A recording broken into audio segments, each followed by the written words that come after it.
April 19, 1989 ay isinilang ang isang sanggol sa katauhan ni Michelle Jamaica Cruz Gutierrez o mas kilala sa kanyang palayaw na Maika.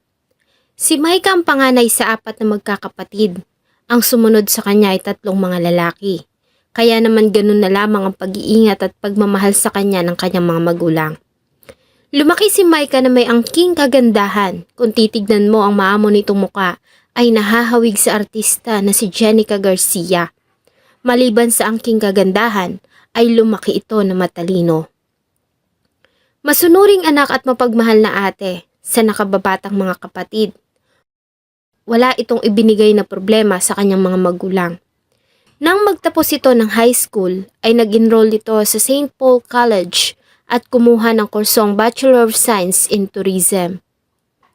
At dahil nga sa apat sila na pinag-aaral, ay hindi lingid sa kaalaman ni Maika na hindi sapat ang sinasahod ng kanyang ama para sa kanilang mga gastusin, lalo na at nasa kolehiyo na siya at nag-aaral pa ang mga nakababatang kapatid. Kaya naman ay napag-isipan nito na maghanap ng trabaho habang nag-aaral. Noong una ay hindi pumayag ang kanyang mga magulang dahil sa alam nila na mahahati lamang ang konsentrasyon ng anak sa pagtatrabaho at pag-aaral. Gayunpaman, dahil sa determinado na makatulong sa noon ay 45 years old ng ama, ay nagawa nitong mapapayag ang mga magulang. Kasabay ng pangakong hindi maaapektuhan ng pagtatrabaho ang kanyang grado. At dahil nga sa taglay na kagandahan at talino, ay natanggap ito agad sa trabaho bilang usherette sa Cultural Center of the Philippines sa Pasay City. Habang nagtatrabaho sa Cultural Center, ay dito niya nakilala ang lalaki na nagpatibok ng kanyang puso. Ang noon ay 18 years old pa lamang na si Christopher Von Moraleja. Taong 2010 ay nagsimulang magpakita ng interes si Christopher sa dalaga. At dito na nga nagsimula ang kanilang relasyon. Lingid sa kaalaman ng lahat na ito din ang tatapos sa buhay ni Maika. Marami sa mga kaibigan at nakakakilala sa dalawang nakasaksi sa kanilang pag-iibigan. Maging ang mga magulang nila ay naging saksi sa kanilang relasyon.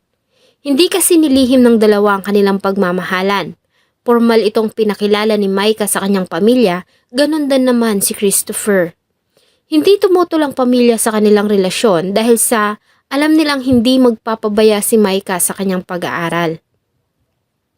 Operation ngayon siyempre pinagdaanan natin yun, di ba? Maintindihan mo naman.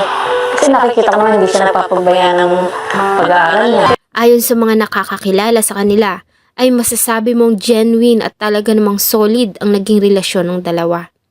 Sabi nga ng iba, mapapasana all ka na lang pag nakita mo sila. Mula na maging magkasintahan ay tila ba umikot ang mundo ng dalawa sa kanilang relasyon. Kaya na lang po umikot yung mundo. Parang isolated silang dalawa. Nagkaroon sila ng parang sariling mundo sa dalawa. Naging routine na ng magkasintahan na ihahatid dito ni Christopher at susundiin din naman pag uuwi na. Kaya naman buo ang tiwala ng mga magulang at kaibigan ni Maika na safe ito kahit pangaalanganing oras na nakakauwi mula sa trabaho. Dahil sa kasama nito ang nobyo. Subalit nagkamali sila ng hinala dahil noong February 2, 2011 ng madaling araw ay nakatanggap ng tawag ang noon ay natutulog ng ina ni Maika. At isang masakit na balita ang kanilang natanggap. Ayon kasi sa tawag ay nasa Pasay City General Hospital ang kanilang anak at nang tunguhin nila ang lugar ay nadatna nila si Maika sa kalunos-lunos nitong kalagayan at wala ng buhay. Ayon sa medical legal examination na isinagawa ni Police Chief Inspector Voltaire Nunod, si Maika ay nagtamo ng hindi bababa sa 10 mga saksak sa iba't ibang bahagi ng kanyang katawan. Ang ilan sa mga ito ay direktang tumama sa kanyang puso na siyang naging sanhi ng kanyang agarang kamatayan. Subalit bakit sinapit ng dalaga ang masakit na katapusan? Sino ang salarin? Bago ko po ipagpatuloy ang ating kwento, kung kayo po ay bago lamang sa aking channel at tulad ko din na mahilig sa mga kwento ng krimen, ay maaari nyo pong pindutin ang subscribe button at ang notification bell para po ma-notify kayo pag may bago tayong upload na videos. Ayon sa isinagawang investigasyon ng mga kapulisan ng Pasay noong February 1, 2011, araw ng Martes, tulad ng nakagawian, ay sinundo ni Christopher ang kanyang nobyang si Maika sa isang travel agency sa Makati kung saan ito nag-OJT. At nagtungo ang mga ito sa bahay ng nobyo sa 2434 Sarial Street, Zone 11, Barangay 95, Disina, Pasay City. Dumiretso doon ang biktima para sana ipagpatuloy ang kanyang ginagawang thesis. Maliban sa dalawa ay ang nakababatang kapatid lamang ni Christopher Moraleja ang nasa bahay. Dahil sa nasa barangay hall pa ang ama nito na isang barangay executive officer at nagkakaroon ng pagpupulong. Nang sumapit ang alas 7:45 ng gabi, ay humahangos na nagtungo sa barangay hall ang nakababatang kapatid ni Christopher para sunduin ang ama. Ayon sa mga nakarinig, ay paulit-ulit na sinabi nito na sinaksak ng kuya niya ang kasintahan na si Maika. Agad na tinungo ng mga barangay officials ang bahay at dito nga ay nakita nila ang dugo ang katawan ni Maika. Sila din ang nagdala sa dalaga sa hospital kung saan ito diniklarang wala ng buhay. Sa kanilang panayam sa ama ni Christopher ay sinabi nito na ang anak niya ang sumaksak kay Maika. Subalit hindi niya umano alam kung saan ito nagpunta. Maliban dito, ayon sa mga kapitbahay ng mga suspect, ay narinig nila ang pagtatalo ng magkasintahan bago mangyari ang krimen. Dahil dito ay tinuring na person of interest ang nobyo ng biktima na noon ay nasa 19 na taong gulang na si Christopher Von Moraleja. Ayon sa mga kaibigan ng dalawa, bago mangyari ang krimen ay madalas na mag-away magkasintahan. Ilan sa mga kadahilanan ay ang pagsiselos nito. May pagkakataon din na naikwento ni Maika sa isang kaibigan na nais na niyang hiwalayan ng nobyo dahil sa malimit nilang pag-aaway. Ito ang nakitang motibo ng mga pulis sa nangyaring pamamaslang, ang matinding selos. 3 araw matapos ang pagpatay ay nakatanggap ng tawag ang kapulisan mula sa tatay ni Christopher at sinabi nito na isusuko niya ang anak subalit walang naganap na pagsuko. Oo, parating si Don Moralea. Siya na nga nagturo sa amin eh. Pero wala namang nangyari. Ang kasalanan, pakita ka at sabihin mo na ako ay inosente. Pero dahil hanggang sa ngayon, wala tayong respect Don Moralea na nakikita. Lumalabas na sa pananaw ng mga tao na siya ay nagkasala. Kaya naman ay opisyal na nilang sinampahan ng kasong pagpatay si Christopher Von Moraleja alias Kevin C. sa Prosecutor's Office ng Pasay.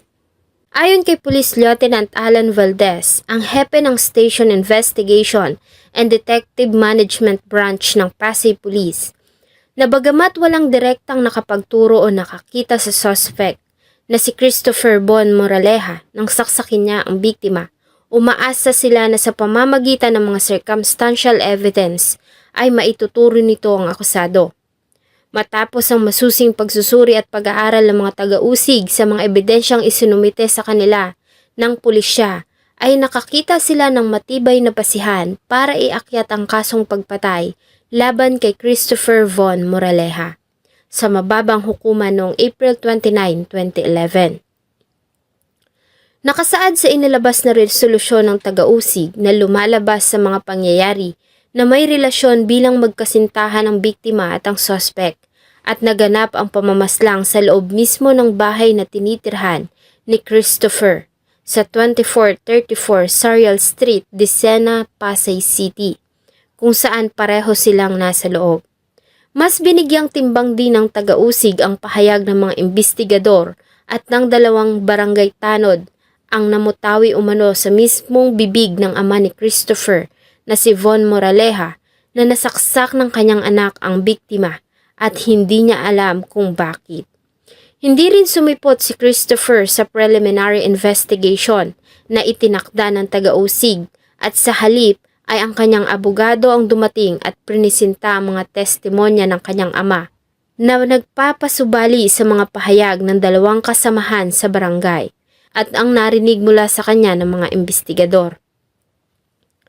Matapos lamang 1 buwan noong May 31, 2011, ay inilabas na ang warrant of arrest laban kay Christopher Von Moraleja. Ang nasabing mandamiento de arresto ay inisyo ni Judge Tingaran Giling ng Pasay City Regional Trial Court, Branch 109. Sa bisa ng nasabing warrant of arrest ay naging subject si Moraleja sa malawakang manhunt operation. Ang pamilya ay lumapit din sa tanggapan ni Senator Bongo at dating President Rodrigo Roa Duterte at dito ay nangako ang Pangulo na tutulong sa paghahanap sa may sala. Naging laman ng mga pahayagan at social media ang mukha ni Christopher Von Moraleja na may mga pulang letrang nakalagay na wanted at may 200,000 pesos na halagang pabuya para sa kung sinong makakapagbigay ng impormasyon sa kanyang kinaroroonan. Si Christopher Von Moraleja ay itinuring na number 1 sa listahan ng mga most wanted criminals noon ng Pasay. Ang pamilya, kamag-anak at kaibigan ni Micah ay bumuo ng Facebook page na Justice for Micah Gutierrez at Justice for Micah na website kung saan ay bumuhos sa mga pakikiramay at pagkundina ng mga netizens sa pangyayari. Dito din nila nilalagay ang lahat ng mga links tungkol sa mga balita at update sa kaso. Hindi po tumigil ang mga investigador natin sa follow-up unit ng Pasay City Police Station. Sa katunayan, marami mga lugar silang pinuntahan with coordination ng pamilya po ng namatay. Yung babae na biktima. Subalit talagang mailap itong suspect. Lumipas ang araw, linggo, buwan at taon ay walang balita sa kinaroroonan ni Christopher. Sa loob ng 9 na taon ay naging mailap ang hustisya para sa pamilya hanggang noong January 6, 2020 nang makatanggap sila ng tawag mula sa Nagcarlan, Laguna kung saan ay mayroon umanong nakakita kay Christopher Von Moraleja. Sa nasabing araw ng bandang 11:11 ng tanghali ay nadakip si Christopher sa barangay Alibongbungan, Nagcarlan, Laguna. Siya ay inaresto ng pinagsamang elemento ng Warrant and Subpoena Section at Station Investigation Detection Management Section ng Pasay City kasama ang members ng Nagcarlan Municipal Police Station sa pangunguna ni Police Captain Elvin John M. Tio, Officer in Charge. January 8, 2020, siya ay nilipat mula Nagcarlan patungong Pasay Police Headquarters para harapin ang ginawa niyang kasalanan. Sa pagkakadakip kay Christopher Von Moraleja ay nanatili itong walang imik at sinabing sa hukuman na lamang siya magsasalita. Sa ginawang arraignment ng kaso ay nag-plead ito ng guilty. Dahil dito, si Christopher Von Moraleja ay napatunayang nagkasala sa kasong pagpatay kay Michelle Jamaica Gutierrez at hinatulan ng pinakamataas na parusang habang buhay na pagkakakulong at hindi ito eligible for parole. Makalipas ang 9 na taon ay nakamit ng pamilya Gutierrez ang hustisya para kay Micah. Nagpasalamat ang pamilya sa lahat ng mga tumulong sa kanila para sa pagkakadakip sa may sala. Salamat po sa inyong patuloy na pagtangkilik ng atin pong mga videos. Huwag niyo pong kalimutang mag-iwan ng saloobin at suggestion sa atin pong comment section. Sana po ay samahan niyo po ako muli sa susunod pa nating mga episodes. Thank you so much po and see you in my next video.